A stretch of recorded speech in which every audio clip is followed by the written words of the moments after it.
All right, today during a Senate Judiciary Committee hearing, Senator Josh Hawley engaged in a very tense back and forth with a Berkeley law professor over her commentary over whether or not men can get pregnant. Who would have thought it? Take a look. Professor Bridges, you said several times, you've used a phrase, I want to make sure I understand what you mean by it. You've referred to people with a capacity for pregnancy. Would that be women? Many women, cis women, have the capacity for pregnancy. Many cis women do not have the capacity for pregnancy. There are also trans men who are capable of pregnancy, as well as non-binary people who are capable of pregnancy. So this isn't really a women's rights issue. We can recognize that this impacts women while also recognizing that it impacts other groups. Those things are not mutually exclusive, Senator Hawley. Oh, so your view is that the core of this right then is about what? So I want to recognize that your line of questioning is transphobic, and it opens up trans people to violence by not recognizing that. Wow, you're saying that I'm opening up people to violence by asking whether or not women are the folks who can have pregnancies? So I want to note that 1 out of 5 transgender persons have attempted suicide. So I think it's important. Because of my line of questioning? So we can't talk about it? Because denying that trans people exist and pretending not to know that they exist I'm is denying that dangerous. trans people exist by asking you if you're talking about women having pregnancies? Do you believe that men can get pregnant? No, I don't think women can get pregnant. So you are denying that trans people exist? And that leads to violence? Is this how you run your classroom? Are students allowed to question you? Absolutely. Or are they also treated like this, where No, they're told that they're opening up people to violence? We have a good time in my class. You should join. I bet. You might learn a lot.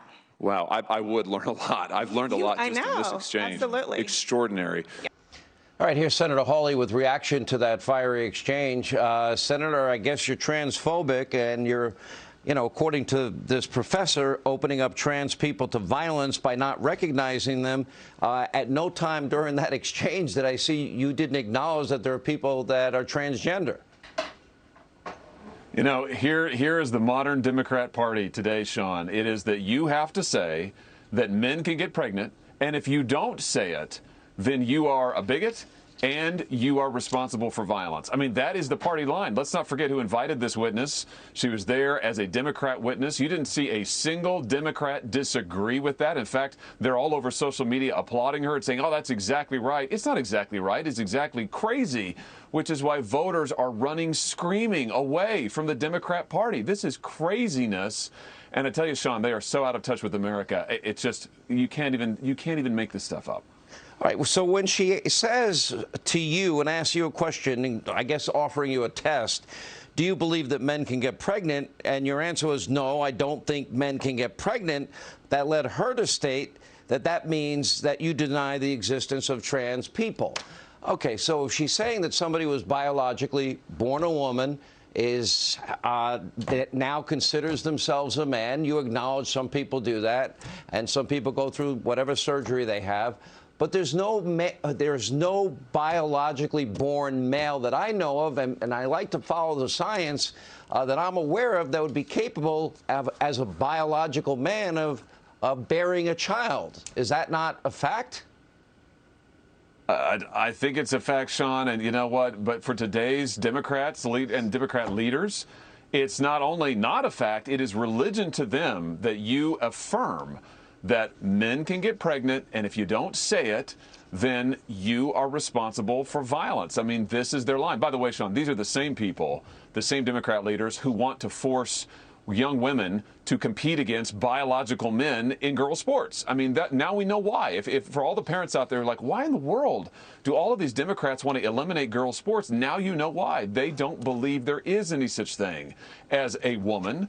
Not really, and they think that if a biological man wants to claim to be a woman, hey, that's fine, and we all have to accept it, or else we're bigoted and violent. It's just crazy.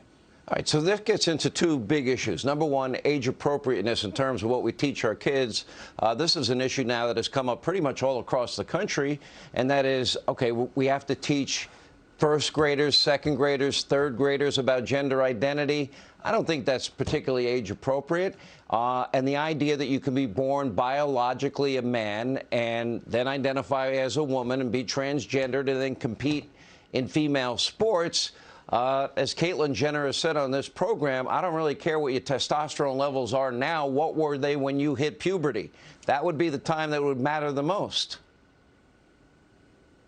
Yeah, that's exactly right. And I just don't think that you're going to find many parents in this country. I mean, I say this as a parent of 3 kids, 3 little kids. I don't know many parents who say, yeah, I want my young girl, I want her to have to play against biological males. I want them to be in her locker room. I want them to be in her safe spaces. I thought the left was all about safe spaces, but not for women, not anymore, not for young women. It's a crazy agenda, Sean. Like, nobody supports this agenda. I mean, what, 2% of the population maybe? It's craziness.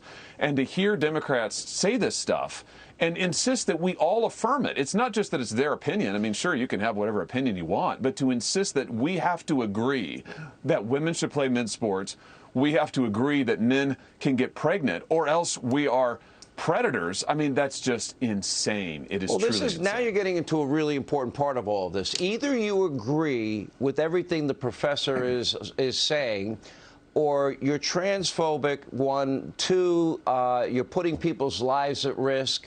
That would cause threats to their lives. Or 3, that would cause them to have a risk of suicide.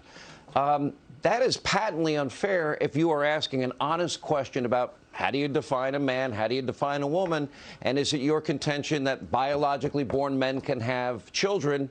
That would be a fair question. And if you don't give the right answer, then you get labeled a transphobic. You get the transphobic tattoo, you know, literally etched into your forehead. Well, and what they use that as an excuse for, Sean, the left that is to censor speech. And you could see that's where this witness was going today, is that, oh my goodness, your questions can lead to violence, therefore you shouldn't be asking them. I mean, that was the import of what she said to me, is that, oh, you shouldn't be asking these questions. And we see the left saying that everywhere. If you question biological men and women's sports, you're a bigot and you need to be shut down. We see it at school board meetings. Parents raise these questions. They're called domestic terrorists. This is the left's tactic. You agree with them, or else they will shut you down, censor your speech, and tell you you have no rights. Right, and again, this is solution. Why voters are saying it's crazy. All right, instead of indoctrinating kids, a captive audience in a classroom, why don't we let these other creatures that are called parents, moms and dads, why don't they instill the values in their kids? And then we focus on something we've forgotten about a long time ago, even though we spend more per capita on kids for education than any other country in the industrialized world with the worst results. Why don't we teach them reading, writing, math, science, and computers, and let's say let the parents instill the values, or if some parents are uncomfortable about these topics, you can offer opt-in after-school programs, offer parents a curriculum, and if they want to buy into it, they can buy into it all they want, but don't take away the educational opportunities and the time that needs to be focused on the main subjects. How's that? That's a fair compromise, no? Yeah. I would say that sounds pretty good. I mean, what a concept to actually teach kids lessons and information, knowledge they can use. Think about this, though, Sean. This Democrat witness today, she's a professor, I think, at Berkeley. So her students are paying, I don't know, $60,000, $70,000 a year to be taught this craziness. Go figure. Well, you pay a lot you get quality education everywhere.